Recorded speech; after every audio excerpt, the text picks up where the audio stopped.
Le très attendu document central numéro 1 de la Chine a été rendu public 2 semaines avant la fête du printemps, remettant le développement rural au centre de l'attention.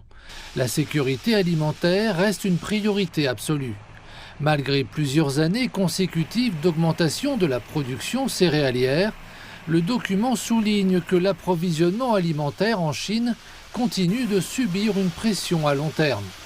Il fixe comme objectif de maintenir la production céréalière à un niveau stable d'environ 700 millions de tonnes, tout en appelant à une augmentation des rendements, à une amélioration de la qualité des terres agricoles et à un renforcement de la capacité de production globale. La production céréalière totale chinoise a augmenté, mais la demande augmente encore plus rapidement. Les prévisions de la FAO montrent que la demande future pour les principales cultures comme le riz, le blé, le maïs et le soja dépassera notre production nationale actuelle. Cela signifie que la situation fondamentale d'offre et de demande tendue n'a pas changé. Pour la première fois, le document a introduit le concept de soutien régulier et ciblé aux ménages ruraux. Après avoir sorti près de 100 millions de personnes de l'extrême pauvreté et achevé une période de transition de 5 ans, la Chine entre dans une nouvelle phase d'aide soutenue.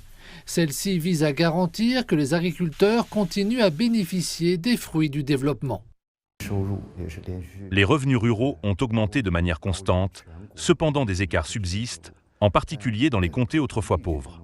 Les politiques visent à élargir les sources de revenus des agriculteurs et à renforcer les industries locales, afin d'aider les ménages à maintenir leur croissance et à tirer pleinement parti de la revitalisation rurale. Le document met également en avant le développement de ce que la Chine appelle les forces productives de nouvelle qualité dans l'agriculture, adaptées aux conditions locales.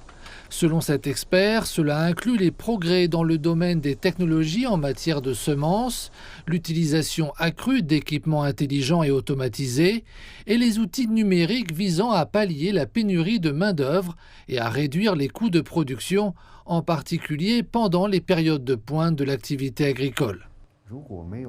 L'innovation technologique est essentielle, en particulier avec des semences de haute qualité. Sans elle, les efforts ultérieurs en matière de culture, de protection et de transformation ne peuvent compenser le manque à gagner.